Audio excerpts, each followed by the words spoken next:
নমস্কার বিদ্যার্থীতে আপনাদের সকলকে আবার স্বাগত জানাই আমাদের ইন্ডিয়ান জিওগ্রাফি সিরিজে। এখানে আমরা পড়ছিলাম দ্য হিমালয়াস। এবার হিমালয়ের ফরমেশন কিভাবে হয়েছে সেটা এর আগের দিন আমরা শুরু করেছি এবং আজকে আমরা দেখব। আমরা সেই ফরমেশনের শেষের দিকে চলেই গিয়েছিলাম, কিন্তু একটুখানি বাকি রাখা হয়েছে। আজকে সেইটুকু পড়ে নেওয়ার পরে আমরা সোজাসুজি হিমালয় সম্বন্ধে কিছু ফ্যাক্টস এবং কিছু কনসেপ্টস জানব। তাহলে চলুন প্রথমে বলে রাখি আমরা কারা। আমরা বিদ্যার্থী। আমাদের উদ্দেশ্য এডুকেশন ফর অল, সবার কাছে যেন স্বল্প মূল্যে কোয়ালিটি এডুকেশন পৌঁছে যায়, এটাই আমাদের লক্ষ্য। যদি আপনাদের আমাদের উদ্দেশ্য ভালো লেগে থাকে তাহলে আমাদের চ্যানেলকে সাবস্ক্রাইব করবেন, লাইক ও কমেন্টের মাধ্যমে আপনাদের প্রতিক্রিয়া জানাবেন। আপনারা আমাদেরকে মেলও করতে পারেন vidyarthi.contact@gmail.com-এ। তো চলুন শুরু করা যাক বিদ্যার্থীর আজকের প্রেজেন্টেশন, দ্য হিমালয়াস। আমরা এর আগের দিনকে বলেছিলাম যে আমরা ফিজিওগ্রাফি অফ ইন্ডিয়া শুরু করেছি। ফিজিওগ্রাফি অর্থাৎ স্টাডি অফ আর্থ সারফেস। এই যে ভারত বলে যে ভূমিটা রয়েছে, সেই ভূমির উপরটা, সারফেসটা কীরকম, সারফেস ফিচার কী কী আছে, সেগুলি আমরা দেখতে গেলে প্রথমে দেখব মাউন্টেন্স, তারপর দেখব প্ল্যাটু, তারপরে দেখব প্লেন্স এবং তারপরে দেখব কোস্টাল এরিয়াস। আমরা চারটি একসঙ্গে স্টাডি করছি এবং সবার প্রথমে আমরা মাউন্টেন্স বা পর্বত থেকে শুরু করব। আর ভারত ভূমির কথা বললেই সবার প্রথম যে পর্বতের কথা আমাদের মাথায় আসে সেটা হলো হিমালয় পর্বতমালা। আমরা অলরেডি দেখেছি যে প্লেট টেকটনিক্সের কনভার্জেন্সের দরুন দুটি প্লেট একে অপরের দিকে যাত্রা শুরু করে, বা বলা যায় যে একটা প্লেট দাঁড়িয়ে থাকে আর একটা প্লেট যাত্রা শুরু করে, এবং এক সময় তারা যখন কাছাকাছি আসে তখন একটা প্লেট সাবডাক্ট করে এবং সাবডাক্ট করার পরে কিছু ভলক্যানো সৃষ্টি হয় এবং সেই ভলক্যানো থেকে অগ্নুৎপাত হয়। এই জন্য আমরা হিমালয় পর্বতে অনেক আগ্নেয় শিলাও পাই।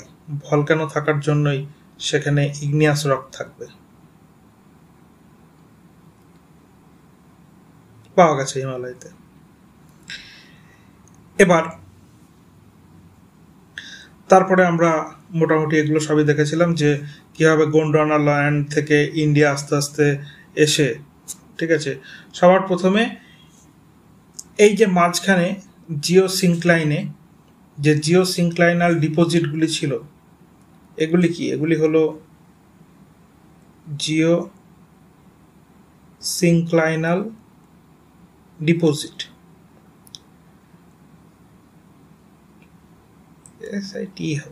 হয় না, যাই হোক আপনারা একটু বানানটা দেখবেন।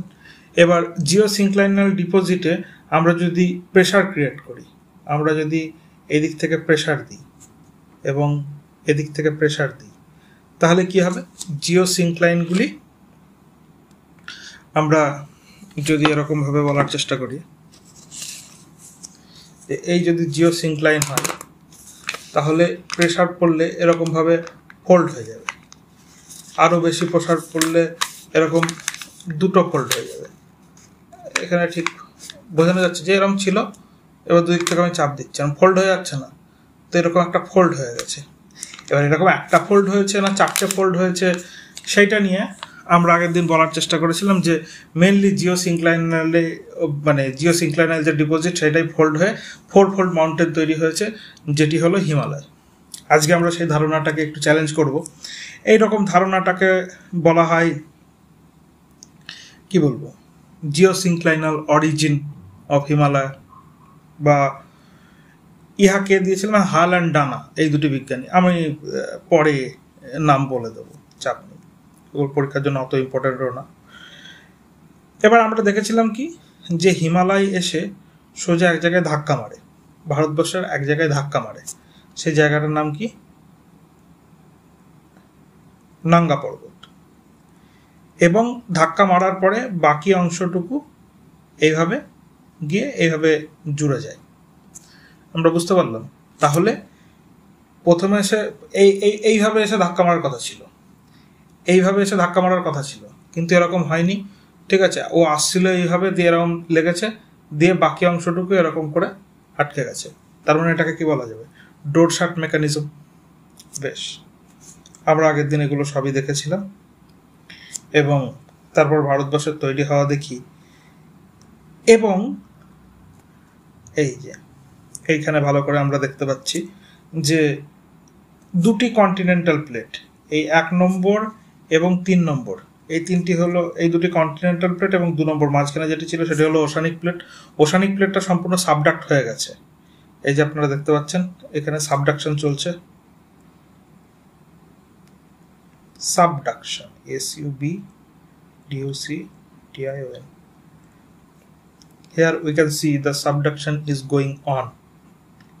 এবং এই ওশানিক প্লেটটা যখন সাবডাক্ট হচ্ছে তখন এই অংশে সেটা কি হচ্ছে? মেল্টিং। আমরা আরো ভালো করে বলতে পারবো পার্শিয়াল মেল্টিং। এবার এই মেল্টিং এর ফলে ইহা উপরের দিকে উঠে যাচ্ছে বুদবুদের মতো, কারণ ইহার ঘনত্ব কম। তারপর এই পার্শিয়াল মেল্টিং এর পরে যখন ইহা ভলক্যানো হয়ে এই বাইরের দিকে বেরোতে থাকে, এই জন্য হিমালয়ে বেশ কিছু ভলক্যানো আমরা দেখতে পাই।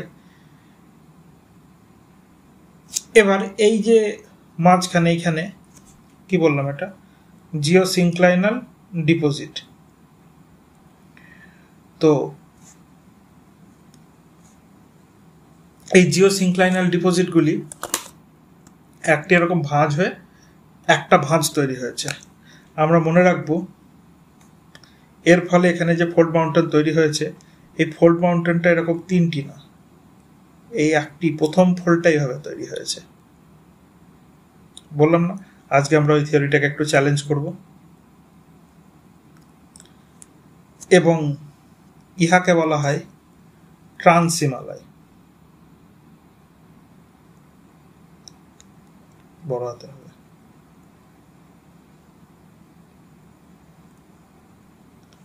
আমরা খানিকটা দেখার চেষ্টা করেছিলাম যে মাঝখানে এই ওশানিক প্লেট যেটা, সেই ওশানিক প্লেটটা সাবডাকশন হয়ে গেছে, এবং সাবডাকশন হওয়ার পরে দুটি কন্টিনেন্টের সংঘর্ষ হচ্ছে।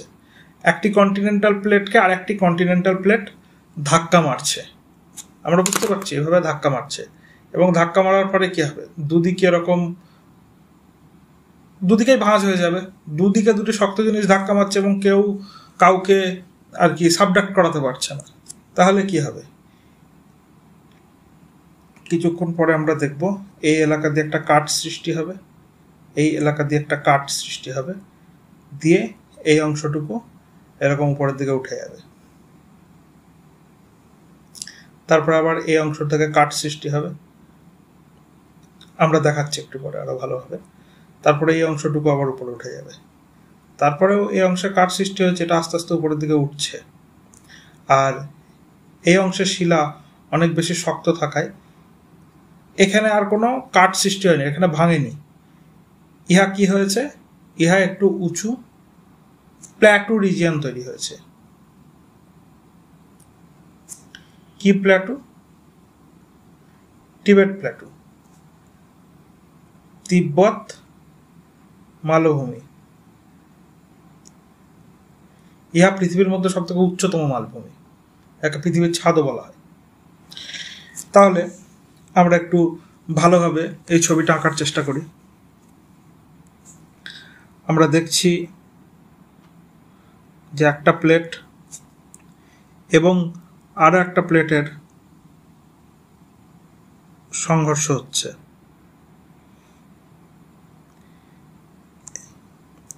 এবং সামনের প্লেটটি বেঁকে গেছে। আমরা বুঝতে পারলাম। আমরা একটু 3D দেখার চেষ্টা করব।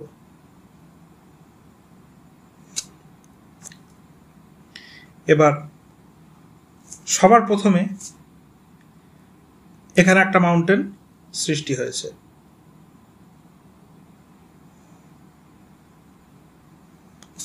সবার প্রথমে এখানে একটা মাউন্টেন সৃষ্টি হয়েছে। এই মাউন্টেনটা কিসের মাধ্যমে সৃষ্টি হয়েছে? না জিওসিনক্লাইনের জন্য।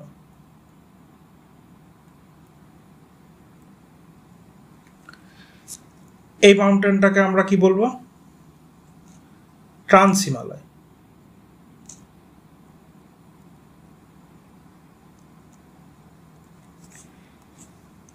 এবার আমরা কি বলার চেষ্টা করছি যে দেখুন, এরকম যদি একটা বিষয় থাকে, একটা প্লেট, এবং সেই প্লেটকে আমি এখানে প্রচণ্ড জোরে চাপ দিচ্ছি আরও একটি প্লেটের মাধ্যমে, আরও একটি প্লেটের মাধ্যমে আমরা এই জায়গাটাকে প্রচণ্ড চাপ দিচ্ছি। এবার কি হবে? এখানে একটা ফাটল ধরবে, এবং ফাটল ধরার পরে এই যে পার্টটা দেখতে পাচ্ছি, এই যে পুরো এই একটা পট্টি পার্ট দেখা যাচ্ছে, পিচকে যাবে এবং পার্টটা উপরের দিকে উঠে যাবে। আমরা কি দেখছিলাম? আমরা দেখেছিলাম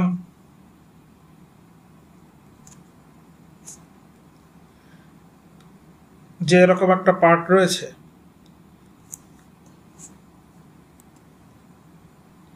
এবং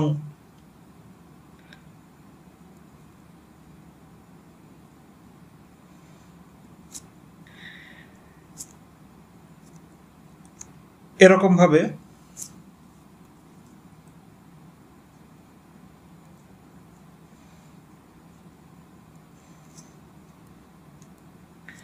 যখন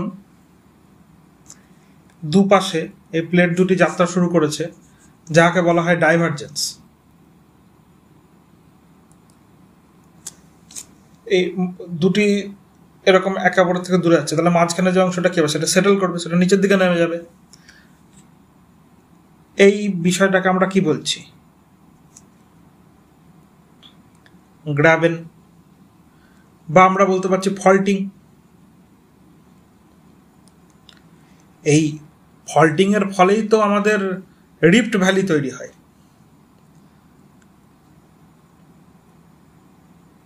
কিসের জন্য? ডাইভারজেন্সের জন্য। এগুলো আমরা প্লেট টেকটনিক্সে কিন্তু খুব ডিটেলে দেখেছি, এই জন্য আমি বেশি বলছি না, অল্প অল্পই বলছি।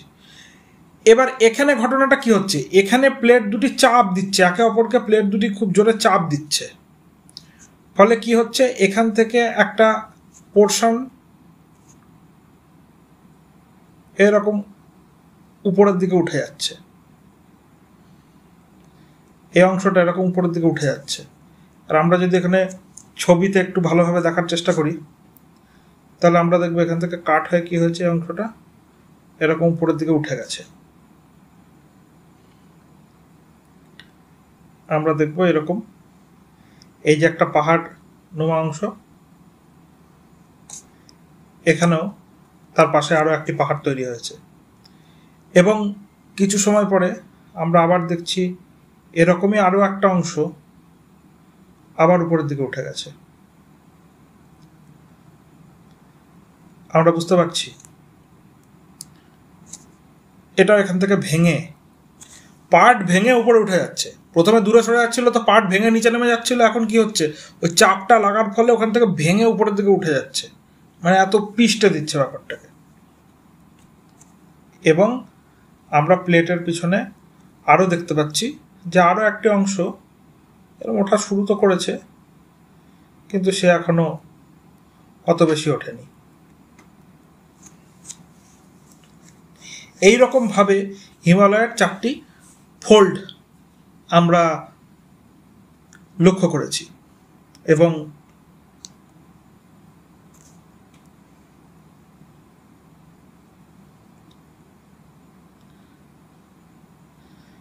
এই যে এটা স্বাভাবিকের থেকে অনেকটা উঁচু হয়ে ওঠা অংশ, এই অংশটাকে আমরা বলছি তিব্বতের মালভূমি, তিব্বত মালভূমি, টিবেট প্ল্যাটু। এই অংশটাকে, প্রথম অংশটাকে আমরা বলছি ট্রান্স হিমালয়। এটা কি দিয়ে তৈরি? জিওসিনক্লাইন ডিপোজিট। এইবার বাকি এই যে তিনটি হিমালয়ের আরো ফোল্ড, সেই ফোল্ডগুলি কিভাবে তৈরি হয়েছে, তখন আমরা বলছি এই যে প্রসেসটা এতক্ষণ বোঝালাম, এই যে গ্র্যাবেন তৈরি হয় ডাইভারজেন্সের সময়, এটাকে ফল্টিং বলে, আর এই যে উপরের দিকে উঠে যাচ্ছে এই বিষয়টাকে কি বলে? এই বিষয়টাকে বলা হয় রিভার্স ফল্টিং। আমরা বুঝতে পারলাম এই যে বাকি তিনটি যে মাউন্টেন, মানে হিমালয়ের বাকি যে তিনটি ফোল্ড, এই তিনটি ফোল্ড এইখান থেকে এটা কিসের কারণে হয়েছে? Reverse faulting. রিভার্স ফল্টিং এর জন্য এখানে যে হিমালয়টা প্রথম দেখা যাবে সেই হিমালয়টাকে আমরা বলবো হিমাচল, হিমাদ্রি, হিমাচল, শিবালিক। প্রথমটাকে আমরা বলবো হিমাদ্রি।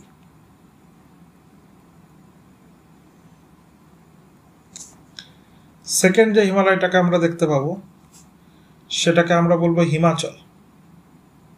ক্ষমা করবেন, প্রথমে বলার সময় আমার একটু ভুল হয়ে গেছিল।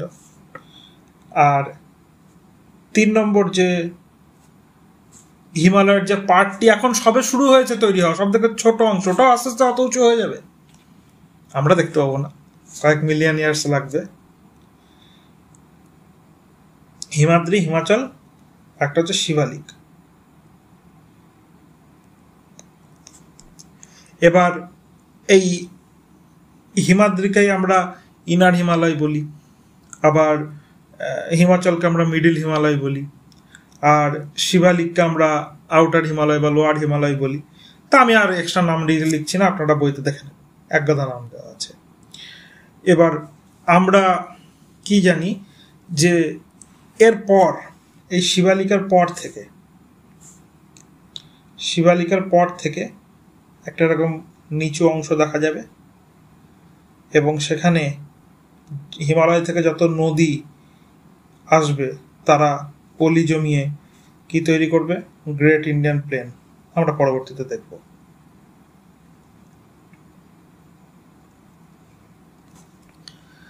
তাহলে আমরা মোটামুটি বুঝতে পারলাম তো ফরমেশন অফ হিমালয়।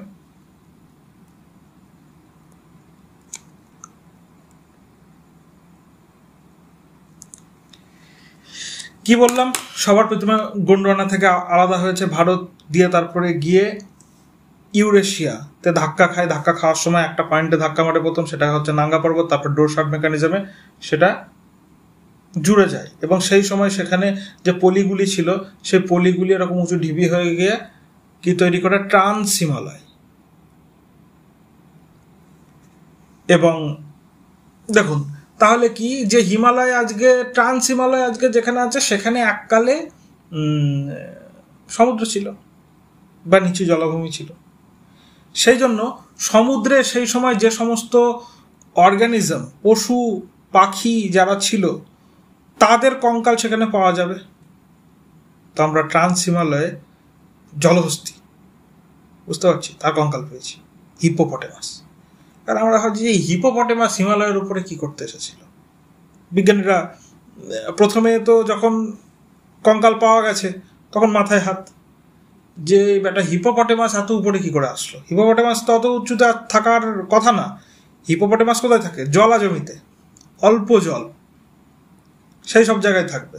তখন আমাদের মনে পড়লো, আচ্ছা তাহলে জিওসিনক্লাইনটাই ধাক্কা লেগে লেগে দীর্ঘদিন ধরে কয়েক মিলিয়ন ইয়ার্সে ওখানে একটি জলাভূমি তৈরি হয়েছে। জলাভূমি তৈরি হয়ে তারপরেও আরো ধাক্কা লাগার ফলে আস্তে আস্তে আস্তে আস্তে সেই পলিগুলি উঁচু হয়ে ট্রান্স হিমালয় তৈরি করেছে। এবং সেই ট্রান্স হিমালয়ে আমরা আজও হিপোপটেমাস বা বিভিন্ন রকম জলজ ফ্লোরা এবং ফনা যেগুলো ছিল সেইগুলির ফসিলস আমরা পাই। আবার ট্রান্স হিমালয়ের মধ্যেই আমরা হচ্ছে কি বলবো আগ্নেয় শিলার অস্তিত্ব, বা আমি বললাম যে হিমালয়ে কি বলবো বেশ কিছু ভলক্যানোস ছিল এক সময়, তো সেই ভলক্যানো নিদর্শন আমরা পাই। আবার আমরা এটাও দেখব যে দেখুন এখানে কিন্তু মোটামুটি প্লেট থেকেই কিন্তু ভেঙে, রিভার্স ফল্টিং এর জন্য প্লেট থেকেই ভেঙে এরকমভাবে উপরের দিকে উঠে যাচ্ছে। তাহলে কন্টিনেন্টাল প্লেটের মধ্যেই যে সমস্ত শিলা পাওয়া যাবে সেই শিলাগুলি আমরা হিমাদ্রি, হিমাচল এবং শিবালিকে পেতে পারি। এবং আমরা এটাও বুঝতে পারছি যে হিমাদ্রি, হিমাচল এবং শিবালিক বলে যে জায়গাগুলো, ট্রান্স হিমালয় বলে যে জায়গাটা, এই দুই জায়গার যে রক সিস্টেম সেটার মধ্যে কিন্তু অনেক ডিফারেন্স থাকবে। একটু একটু আমরা বুঝতে পারছি নিশ্চয়। বেশ, তাহলে আমরা এবার একটু বিষাক্ত নোট লিখি।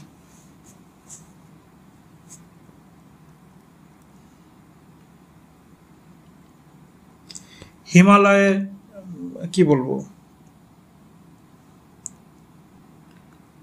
অরিজিন সম্বন্ধে আমরা লেখার চেষ্টা করছি।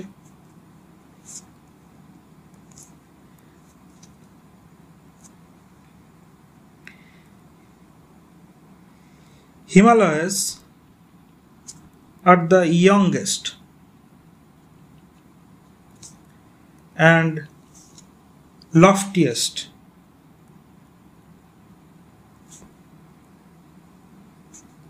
fold mountain in the world, which has been created. Please look at the grammar which I am using here. I am deliberately using has. That means the process of making of Himalaya is not yet done. অর্থাৎ হিমালয় তৈরির প্রসেসটা কিন্তু এখনো শেষ হয়নি, এটা কিন্তু এখনো চলছে।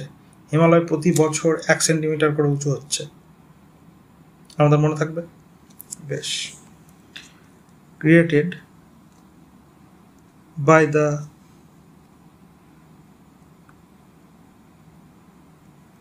convergence of Eurasian and Indian plate। কবে হয়েছে? Around 30 to 40 million year ago, after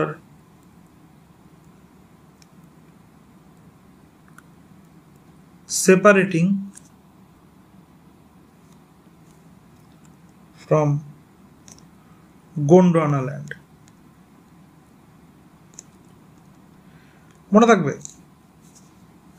গোন্ডওয়ানা land থেকে ইন্ডিয়া সেপারেট হয়ে এসেছিল, আমরা পড়েছি তো এগুলো 3-4 বার হয়ে গেল। আর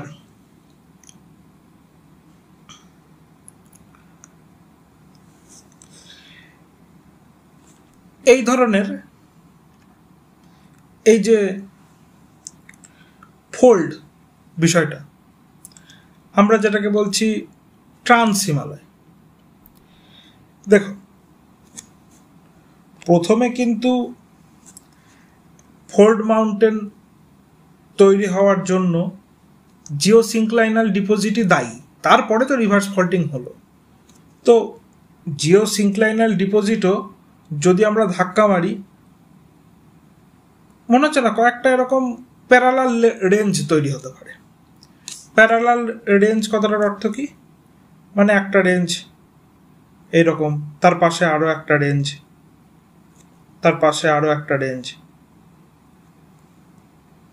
নামগুলো কি কি? কারাকোরাম, লাদাখ, জান্সকার, আমরা দেখছি একটু পরে। তো কি হয়েছে?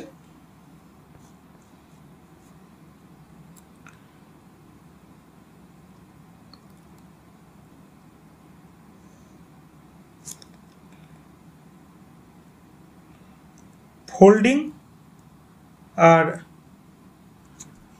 রিভার্স ফল্টিং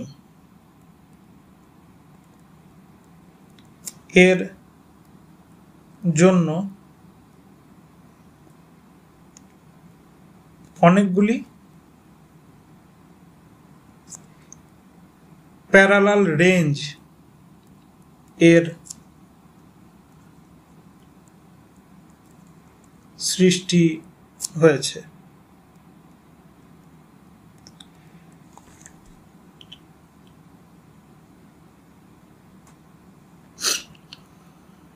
মনে থাকবে। আর এই যে ট্রান্স হিমালয় বলে যে বিষয়টা,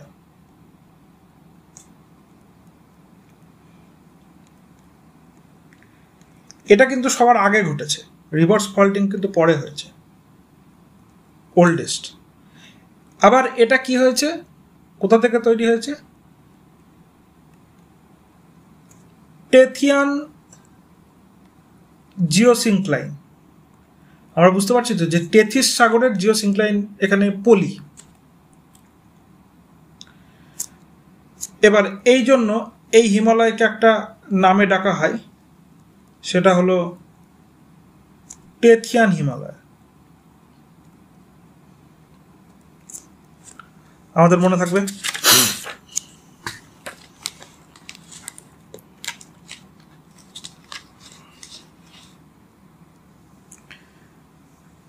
বেশ, আর বেশি কিছু লিখছি না।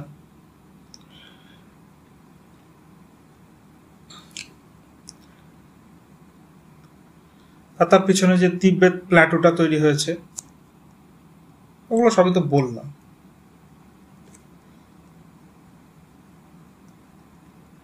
আপনারা অনুগ্রহ করে যখন আমি বেশ কিছু কথা বলবো, আমি যেগুলো বলবো সেগুলো একটু শর্ট হ্যান্ডে নিজের খাতায় লিখে নেবেন, কারণ সব কিছু নোটে লেখা সম্ভব না।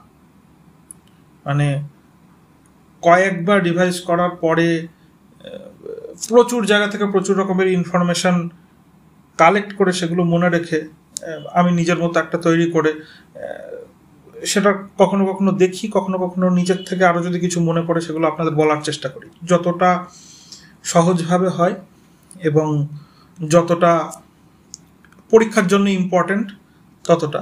তো মাঝে মাঝে আমার লেখাতে কিছু মিস হয়ে যেতে পারে, যেগুলো আমি হয়তো মুখে বলেছি, তো সেগুলো আপনাদের মনে রাখা দরকার, খাতায় লিখে রাখা দরকার। তো আপনারা একটু লিখে নেবেন। আর তিব্বত প্ল্যাটো হচ্ছে হাইয়েস্ট ইন ওয়ার্ল্ড, ঠিক আছে, যেন একে রুফ বলা হয়, রুফ। হাইয়েস্ট কি এটা? এটা একটা ইন্টার মাউন্টেন প্ল্যাটো। আমরা ওয়ার্ল্ড জিওগ্রাফি পড়ার সময় বলেছিলাম যে একদিকে হিমালয় আর একদিকে তিয়েন শান, বাংলায় লিখলাম তিয়েন শান, মনে পড়ছে? তিয়েন শান, আলতুন শান, এগুলো সব করিয়েছি। ওয়ার্ল্ড জিওগ্রাফিটা একটু দেখবেন যদি আপনাদের মনে না পড়ে। আর এর মাঝখানে একটা কি বলবো, উঁচু হয়ে যাওয়া মালভূমি, যে মালভূমিটার নাম হলো তিব্বত প্ল্যাটো। বানানগুলো একটু দেখে নেবেন। আর এটা হাইয়েস্ট, তাহলে সেকেন্ড হাইয়েস্ট কি? স্বাভাবিক প্রশ্ন। এটাও ওয়ার্ল্ড জিওগ্রাফিতে পড়ানো হয়েছে। Second highest Bolivian Plato. Plato মানে মালভূমি। হ্যাঁ,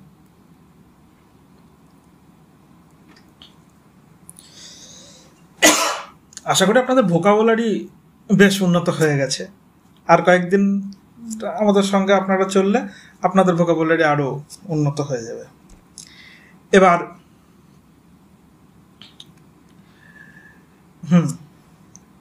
তো হিমালয়কে আমরা যদি মোটামুটি দেখি তাহলে আমরা দেখব এরকম একটা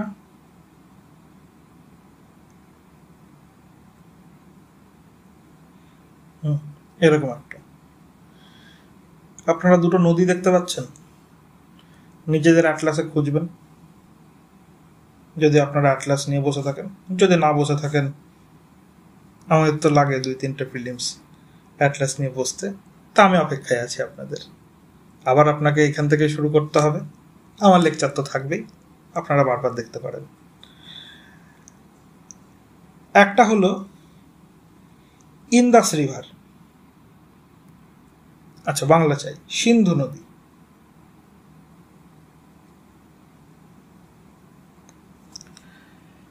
এবং একটি হলো ব্রহ্মপুত্র নদী।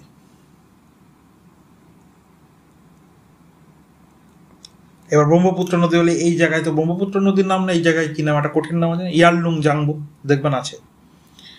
তো এই যে একটা শার্প বেন্ড বোঝা যাচ্ছে, যে নদীটা যাচ্ছিল এইদিকে চলে যেতে পারতো নদীটা, না ও যায়নি, ও এখানে দুম করে একটা বেন্ড নিয়ে নিয়েছে।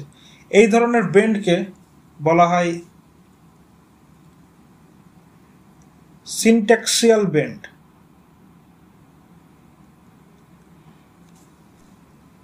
মনে থাকবে। তো হিমালয়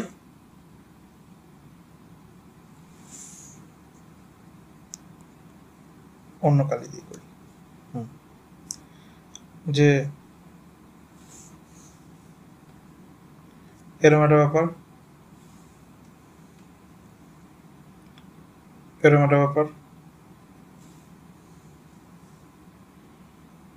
এরম একটা ব্যাপার, এরম একটা ব্যাপার। আমরা বুঝতে পারছি। প্রথমটা হলো ট্রান্স হিমালয়, এইচ লিখলাম না। ট্রান্স হিমালয়ের পরে হলো হিমাদ্রি, তারপর হলো হিমাচল, তারপর হলো শিবালিক। ঠিক আছে, এটা ভারত কিন্তু, হ্যাঁ আমরা ভারতের ইয়ের মধ্যে আঁকছি। আর আমরা এখানে দেখব একটা পর্বত রয়েছে, সেই পর্বতটার নাম আমরা পড়ছি বারবার, নাঙ্গা পর্বত। আর আমরা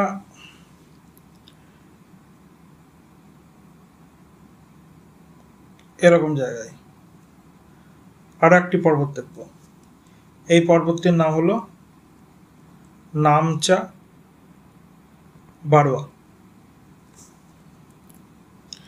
তাহলে এই নাঙ্গা পর্বত থেকে এই নামচা বারোয়া অবধি যে হিমালয়ের বিস্তার, এটা হলো প্রায় 2400 কিলোমিটার, তাই তো? হ্যাঁ, 2400 কিলোমিটার। তাহলে কখনো যদি পরীক্ষায় আসে যে হিমালয়ের ইস্ট থেকে ওয়েস্টে সোজাসুজি বিস্তার কতটা, মনে রাখবেন 2400 কিলোমিটার। আরও এটা সম্বন্ধে কিছু কিছু কি বলবো ফ্যাক্ট আসতে পারে, যেমন সিন্ধু নদীর এই পাশেও একটা পর্বত রয়েছে, রেঞ্জ রয়েছে, এই রেঞ্জটার নাম কি? তো এই রেঞ্জটার নাম হলো সুলেমান রেঞ্জ। এটাও কিন্তু আমরা ওয়ার্ল্ড জিওগ্রাফিতে পড়েছি। যারা আমাদের সঙ্গে ওয়ার্ল্ড জিওগ্রাফি ক্লাসে ছিলেন তারা এখন যথেষ্ট এনজয় করছেন, কারণ সুলেমান রেঞ্জ, তিয়নশান, আলতুনশান, এইসব নামগুলো কিন্তু আপনাদের আগের থেকেই পরিচিত। আর পড়ার পরেও যাদের পরিচিত নেই তাদেরকে অনুরোধ করব আপনারা আরও একবার ওয়ার্ল্ড জিওগ্রাফি ক্লাসগুলি দেখবেন। তারপর আমরা কি বলতে পারি, এটা হলো আর্কিউয়েট শেপ।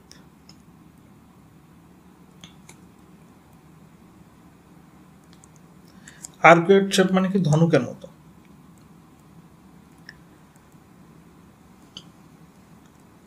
আবার আমরা দেখতে পাচ্ছি হিমালয়ের যে ওয়েস্ট,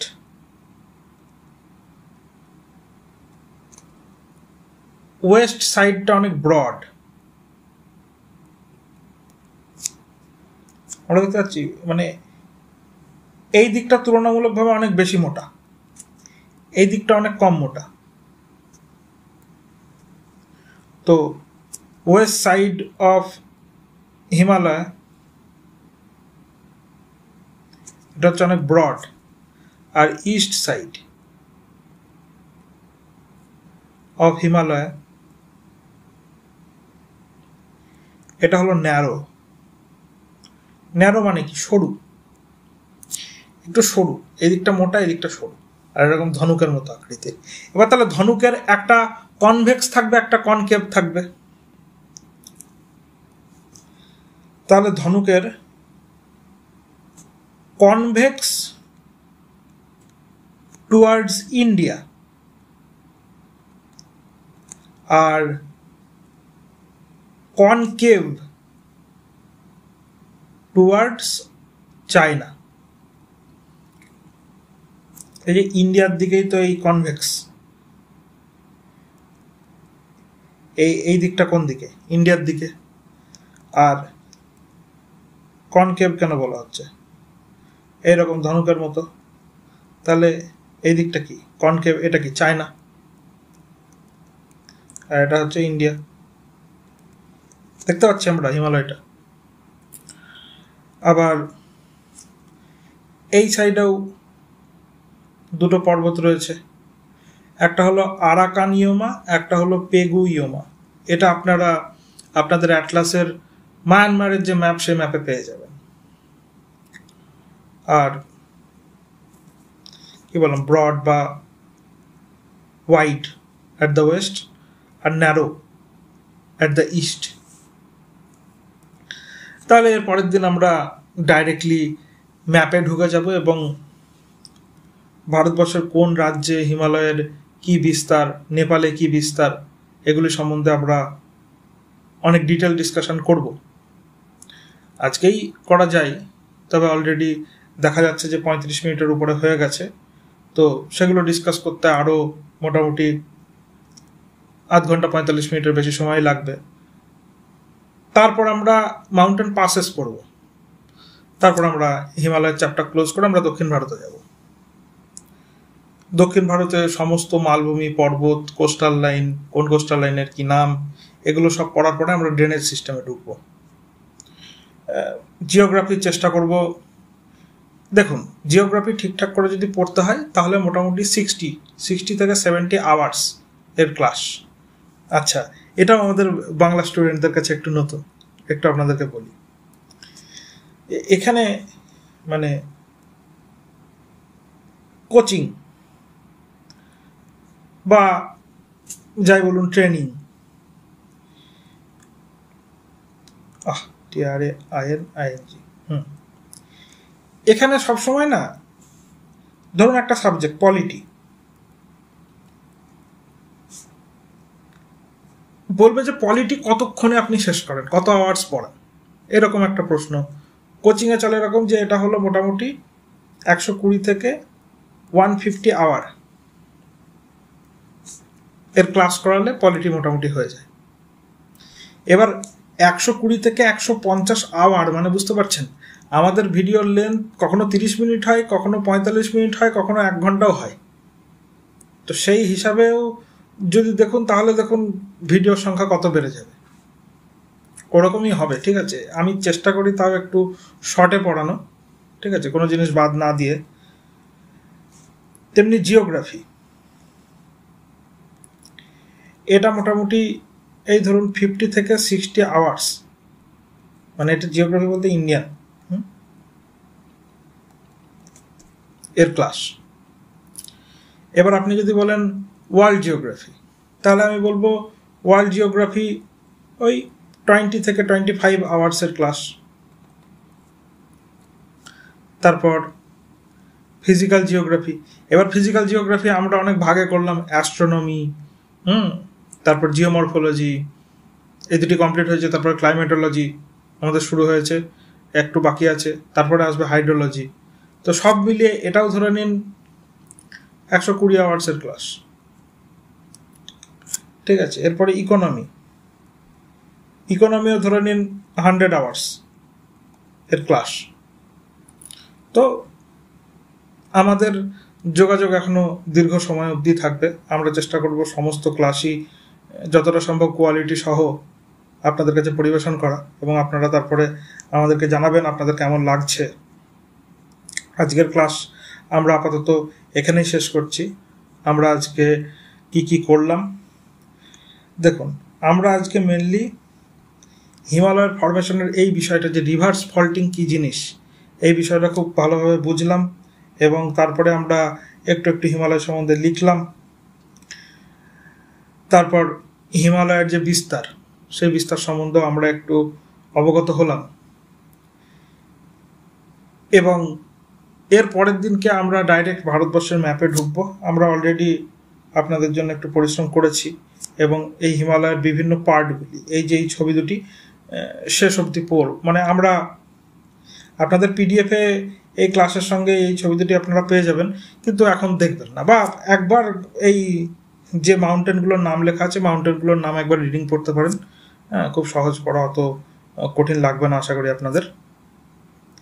কিন্তু পরের দিনকে আমরা যখন খুব ডিটেলে প্রত্যেকটা স্টেটের ছবি এঁকে কোন জায়গায় কোন মাউন্টেন আছে সেটা পড়ব, এবং তারপর এই বিষয় দুটি দেখে আমরা রিভাইজ করব, তখন আমাদের হিমালয় সম্বন্ধে খুব পাকাপোক্ত একটা ধারণা তৈরি হয়ে যাবে। আমরা সেদিকে এগোনোর চেষ্টা করব। তো আজকের ক্লাস আমরা এখানেই শেষ করছি। আমরা কারা? আমরা বিদ্যার্থী। আমাদের উদ্দেশ্য এডুকেশন ফর অল, সবার কাছে যেন স্বল্প মূল্যে কোয়ালিটি এডুকেশন পৌঁছে যায়, এটাই আমাদের লক্ষ্য। আপনাদের যদি আমাদের উদ্দেশ্য ভালো লেগে থাকে, আমাদের পড়ানো ভালো লেগে থাকে, তাহলে আমাদের চ্যানেলকে সাবস্ক্রাইব করবেন, লাইক ও কমেন্টের মাধ্যমে আপনাদের প্রতিক্রিয়া জানাবেন। আপনারা আমাদেরকে মেলও করতে পারেন vidyarthi.contact@gmail.com এ। এতক্ষণ আমাদের সঙ্গে থাকার জন্য আপনাদেরকে অনেক ধন্যবাদ। নমস্কার।